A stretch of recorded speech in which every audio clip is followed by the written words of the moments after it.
Scalar field की definition क्या होती है कि बेसिकली एक स्पेस होती है, क्या से बोलते हैं जी, रीजन और स्पेस, रीजन और स्पेस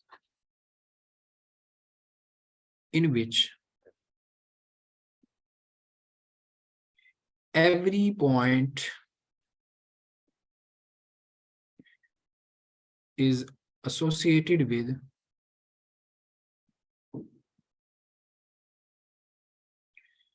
scalar function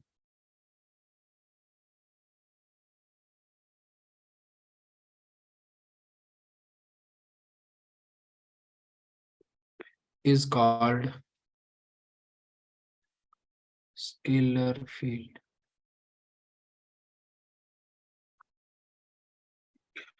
क्लियर है? तो अब हम लोगों ने इसमें जो क्वेश्चन आता होता है ना पेपर में, वो कहते हैं जी ग्रेडियंट ऑफ स्केलर फंक्शन जो है या स्केलर फील्ड जो होता है वो कहते हैं जी आप प्रूव करें। क्या क्वेश्चन आता है?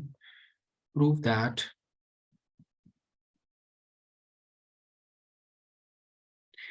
कि ग्रेडियंट को हम GRAD ग्रेड इससे शो करते हैं, और इसके अगर हमारे पास कोई स्केलर फंक्शन है जिसको हम एस से शो कर रहे हैं, अब स्केलर फंक्शन है तो ऑब्वियसली इसके ऊपर कोई एरो नहीं आएगा, और वो कहते हैं जी इसको आप साबित करें कि ये जी इसके इक्वल है, ये है जी नेबुला एस।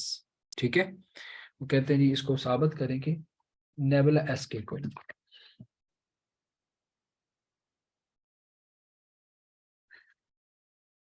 तो इसको हम साबित करने के लिए क्या करेंगे, हम लोग अब इसी की तरफ आते हैं। सबसे पहले तो हम लोग लेंगे एक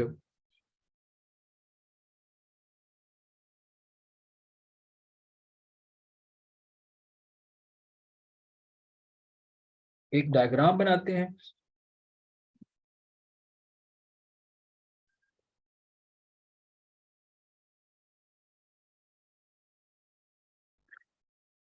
तो हम लोग क्या करेंगे जी, एक डायग्राम बनाते हैं कुछ इस तरह से कि दो सरफेसेस ले लेते हैं स्केलर फील्ड के अंदर। ये दो सरफेसेस हैं, एक है जी ये, और एक और यहाँ पे सरफेस ले लेते हैं। ठीक है जी, अब हम लोग इन दो सरफेसेस के ऊपर इनके ऊपर वैल्यूज एज्यूम कर लेते हैं कि हम कहते हैं जी यहाँ पे जो सरफेस है इसके ऊपर वैल्यू है एस। इस स्केलर फंक्शन की जो वैल्यू है वो इस सरफेस के ऊपर एस है, और इस जगह पे क्या है, एस डी एस है। और दो पॉइंट्स भी ले लेते हैं इनके ऊपर, एक यहाँ पर और एक यहाँ पर। इस पॉइंट को हम कह देते हैं जी ये ए पॉइंट है, और इसको कह देते हैं जी ये क्या है, जी बी पॉइंट। तो एक हमारा यहाँ पर कोई है जी ओरिजिन है ओ, यानी ये जो रेफरेंस फ्रेम हम जो यूज कर रहे हैं उसका ओरिजिन है यहाँ पर ओ। तो अब हम इस ए का जो डिस्टेंस है ओ से, ठीक है, और इसी तरह ये हम लोग इसका जो डिस्टेंस होगा ये ले लेते हैं। अब इसी तरह एक और होगा यहाँ पर, सॉरी ये, हाँ जी, तो एक ही जी हमने इस तरह से। तो ये क्या, इसको हम लेते हैं जी, इसको ले लेते हैं कुछ इस तरह से डाउनवर्ड। ये आपका है आर है, ये आपका है जी आर प्लस डी आर है, और ये जो होगा रिजल्टेंट आएगा दोनों का डी आर। ठीक है, रिजल्टेंट आपको पता है ना कि रिजल्टेंट की क्या निशानी होती है, कि रिजल्टेंट जो होता है वो हमेशा उसका हेड जो होता है वो हेड के साथ होता है मिला हुआ, और उसकी टेल जो होती है वो टेल के साथ मिली होती है। तो ये जी आपका इस तरह से होता है। अब हम लोग ये एज्यूम करते हैं कि ये जो डी आर है ना ये एंगल बना रहा है।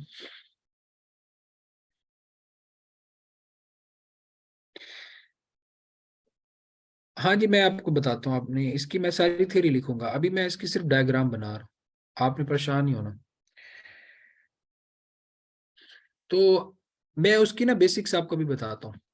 ये है क्या चीज़ असल में, मैं भी सिर्फ डायग्राम पे फोकस कर रहा हूँ, आपको 1 मिनट बताता हूँ। अजी तो ये जो डी आर है ना, इसको हम अज्यूम करते हैं कि ये एक यहाँ पे एक वर्टिकल है, हाँ, एक वर्टिकल है, उसके साथ ये क्या बना रहा है, हाँ जी, ये एक वर्टिकल है जो कि इस इन दोनों सरफेसिस के ऊपर वर्टिकल, ये हम ले लेते हैं डी एन। ओके, ये डी एन जो वर्टिकल है इसके साथ क्या है, ये एक एंगल थीटा बना रहा है। तो ये अगर डायग्राम समझ आ गई तो अभी मैं आपको कुछ इसकी बेसिक्स भी बता देता हूँ। बेसिक्स इसकी ये है कि स्केलर ग्रेडियंट जो होता है ना, gradient of a scalar field, इससे मतलब क्या है। तो सबसे पहले तो इसकी डेफिनेशन हम लोग देखते हैं, इसकी डेफिनेशन क्या है, तो फिर मैं आपकी इसकी बाकी चीजें बताता हूँ। डेफिनेशन इसकी ये है, हाँ जी, तो इसकी डेफिनेशन ये है, the maximum rate of change of scalar function and the direction in which the rate is maximum is called gradient of scalar function.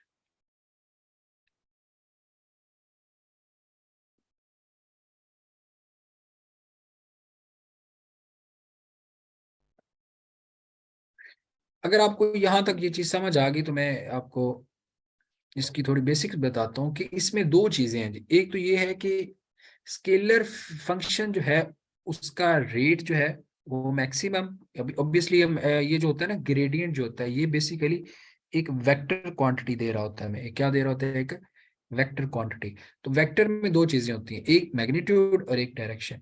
तो मैग्नीट्यूड हमें इसकी कहाँ से मिल रही है, maximum rate of scalar functions, और इसकी जो डायरेक्शन होगी ये वो वाली डायरेक्शन होगी जिसके अंदर वो रेट, जिस साइड पे या जिस डायरेक्शन में रेट हमारे पास मैक्सिमम है।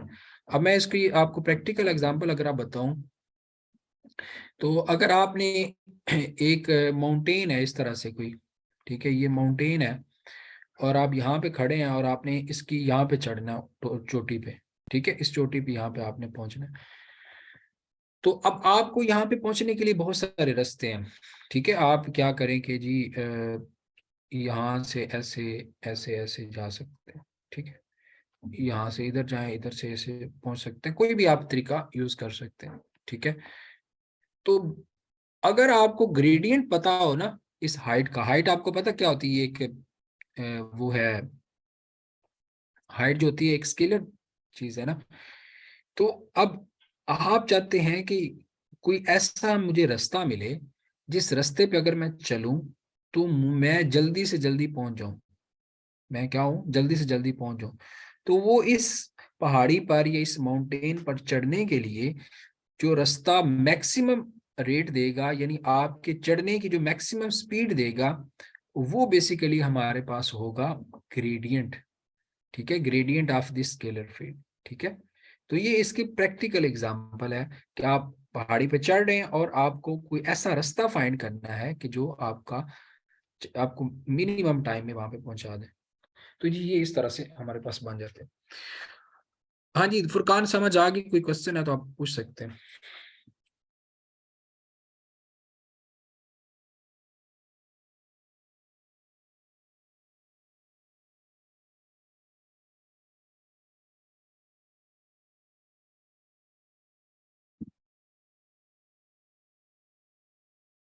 चलें जी, थैंक यू। हम लोग अभी इसकी थ्योरी लिखते हैं। फिर इसकी क्या है जी, कंसीडर आप, हम लोग इसकी थ्योरी लिखने लगे हैं। Consider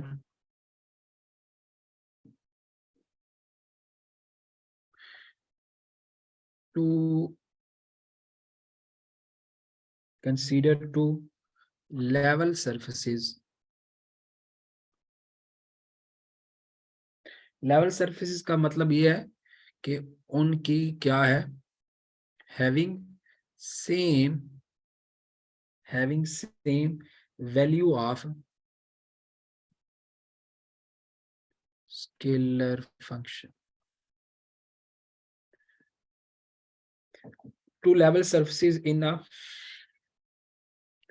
a scalar field. तो जी ये आपने स्केलर फील्ड में दो लेवल सरफेसेस ले ली, ऑन विच, जिनके ऊपर क्या है, फंक्शन है, यानी स्केलर फंक्शन है वैल्यूज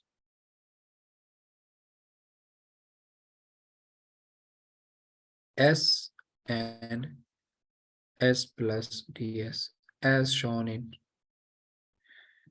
in फिगर। ठीक है, जैसे आपने फिगर में ये बता दिया। तो इसमें हम लोग अभी बात जो कर रहे हैं, अब हमने ये दो सरफेस, ये जो डायग्राम बनाई इसी को मैं एक्सप्लेन जो है कर रहा हूँ।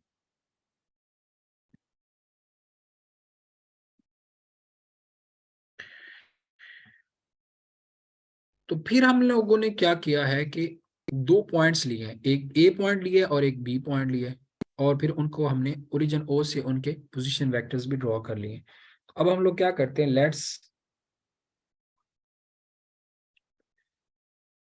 Let's appoint A on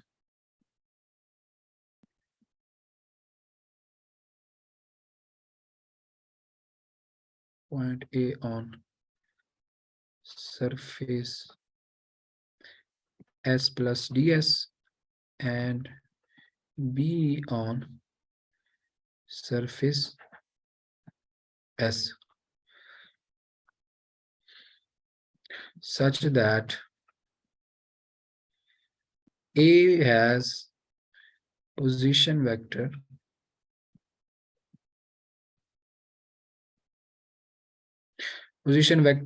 R and B has position vector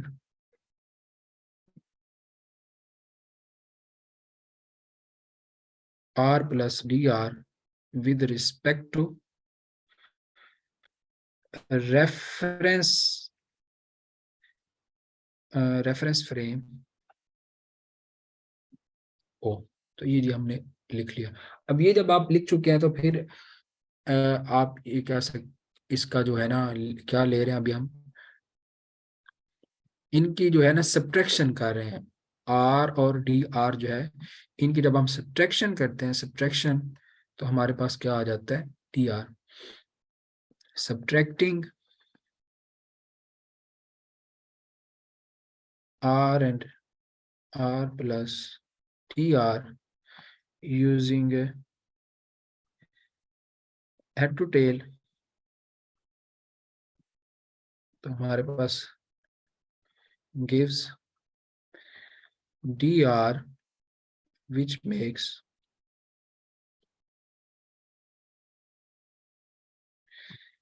angle theta with perpendicular dn। Okay जी, वो dn के साथ क्या बना रहा है, perpendicular.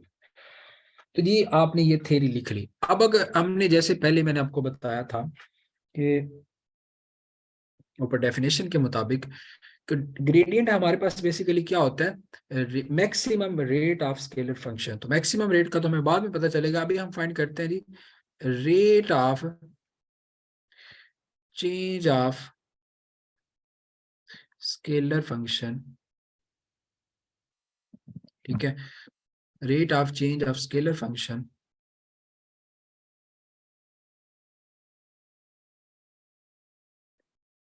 With respect to position. Position के रिस्पेक्ट से स्केलर फंक्शन जो है उसकी, तो पोजीशन जो है हमारे पास क्या है, सबसे पहले तो हम देखते हैं कि स्केलर फंक्शन जो है वो एस है, तो हम लोग उसका जो रेट लेते हैं तो ऑब्वियसली डी एस लेंगे और डिवाइडेड बाय उसका पोजीशन के हिसाब से, पोजीशन हमारे पास है जी डी आर। बेसिकली क्या हम ले रहे हैं कि ये पॉइंट ए से पॉइंट बी तक जाते हुए स्केलर फील्ड की वैल्यू कैसे चेंज हो रही है with respect to this distance d r. ठीक है, ए से बी तक जाते हुए इस स्केलर फंक्शन एस की वैल्यू कैसे चेंज हो रही है, तो हम लोग बेसिकली वो देख रहे हैं। क्लियर है? तो ये डी एस आ जाता है, understand, D S over D R. From figure, अगर फिगर से आप देखें तो एक चीज आपको नजर आएगी कि डी एन जो है वो बेसिकली इक्वल है डी आर कॉस थीटा के। वो मैं आपको फिगर से दोबारा बता देता हूँ कैसे इसके इक्वल है। हाँ जी, तो फिगर में आप जाएं ऊपर,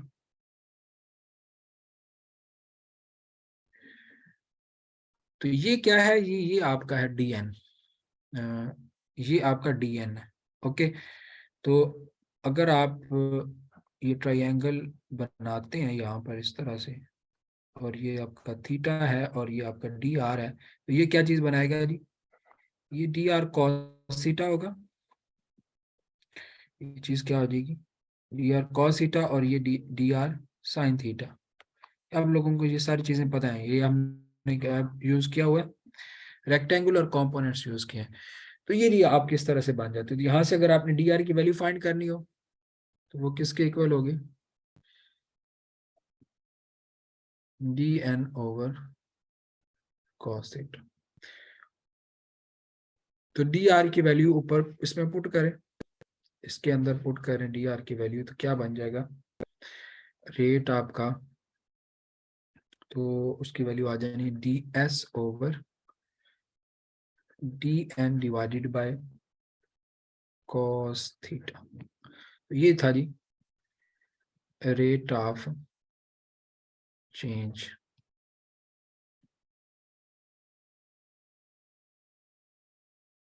ये क्या बन जाता है जी, rate of change. Next page पे मैं भी जाता हूँ। हाँ जी, तो हमने ये फाइंड कर लिया rate of change with respect to position. तो ये कुछ इस तरह से आ गया था, d S over D n divided by cos theta. इसको अगर आप देखें तो ये कॉस थीटा ऊपर चला जाएगा, D S over D N cos theta बन जाएगा। तो ये क्या था जी, rate of change of scalar function with respect to position D R. Okay, तो ये जी आपके पास वैल्यू आ जाती है। अब अगर आप फिगर में जाएं जो हमने बनाई हुई है,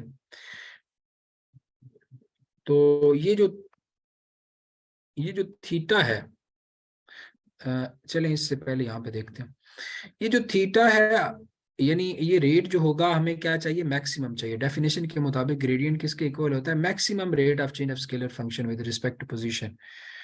तो अगर हम लोग चाहते हैं कि ये रेट मैक्सिमम हो तो हमें क्या करना पड़ेगा, ये थीटा जो होगा इसको जीरो करना पड़ेगा, क्योंकि कॉस थीटा जीरो जो होता है ये हमें 1 देगा। ठीक है, तो फॉर मैक्सिमम रेट,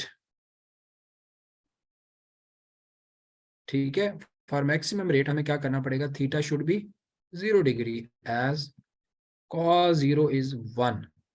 तो जब ये हमारे पास बन जाएगा थीटा 0 हो जाएगा, तो इसका क्या मतलब है कि ये डी एन और डी आर क्या हो गए, दोनों दोनों एक ही लाइन में आ गए हों। ये कुछ इस तरह से बन गए, पहले क्या थे, ये कुछ इस तरह थे, ये आपका डी एन था और ये डी आर था, इनके दरमियान में ये क्या था, डी आर। तो अभी क्या हो गया, जब आपने थीटा को 0 ले लिया हुआ है, तो ये डी एन और डी आर क्या हो गए, दोनों एक ही लाइन में आ गया। तो ये जो कुछ इस तरह से बन जाता है। तो आप क्या लिख सकते हैं फिर जी, तो मैक्सिमम रेट किसके इक्वल फिर आ जाएगा, maximum rate of S with respect to position जो है, तो वो किसके इक्वल होगा, आपने लिख लेना d S over D n. Understand, ये बनेगा ना, थीटा जब आपका 0 होगा तो cos 1 आ जाएगा। हाँ जी, ये खत्म होने वाला है, अभी आप लोगों ने परेशान नहीं होना, हम लोग ये 9 बजे से पहले अपनी क्लास खत्म करेंगे, टाइम भी इतना ही है, 2 घंटे का टाइम है। हाँ जी, तो ये चीज आपके पास आ जाती है। तो अगर आप इसको लिखना चाहें वेक्टर फॉर्म में, तो इन वेक्टर फॉर्म वो क्या लिखेंगे जी, हमारे पास आ जाने जी maximum rate of change of, इधर भी लिख लें जी rate of change of scalar function of scalar function with respect to position.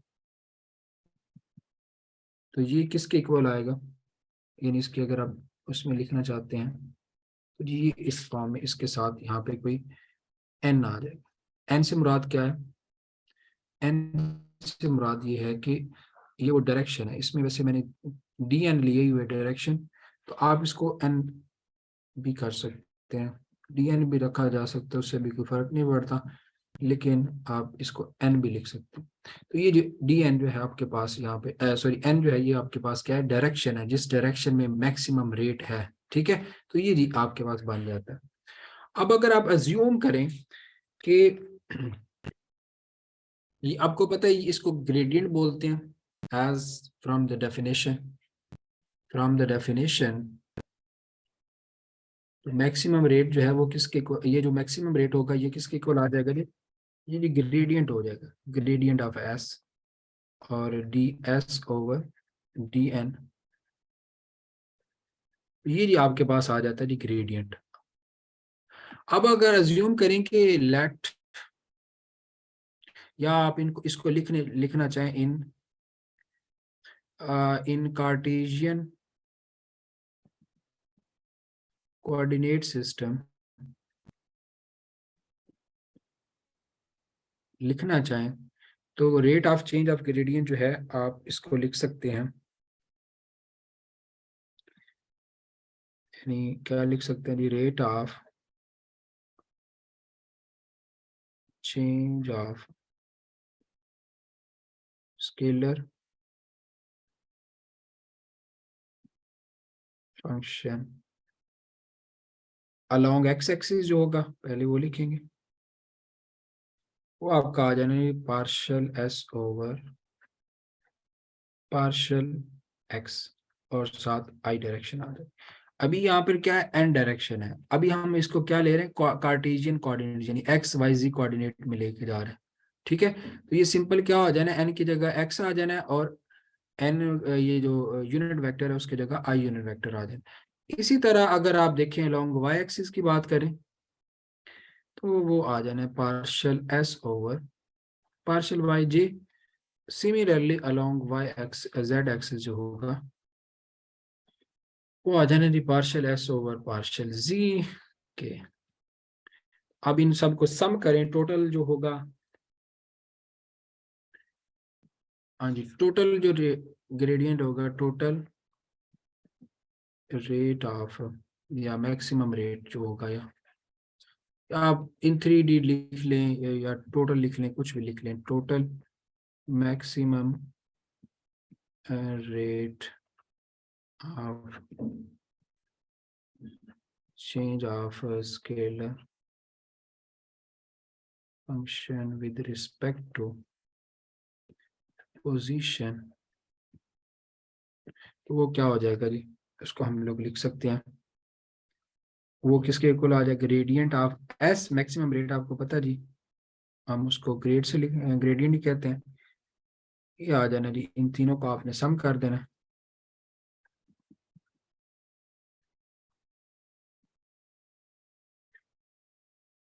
ठीक है जी, तो ये कुछ इस तरह से ये बन जाएगा।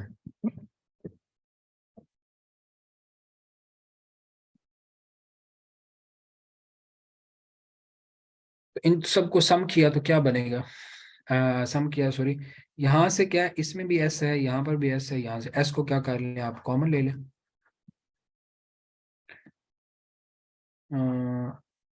और इधर भी आप एस को ये ऐसे नहीं लिखना आपने, तो ये एस इसका बाहर आ जाएगा। और ये जो चीज ब्रैकेट के अंदर है ना, इसको हम बोलते हैं जी नेबुला। ये ब्रैकेट के अंदर जो चीज है ना, ये जो चीज है, ये इतनी, ये जी नेबुला की इक्वल होती है। ठीक है, एस। तो ग्रेडियंट ऑफ एस जो है वो हमने साबित कर दिया कि जी इसके बराबर आता है।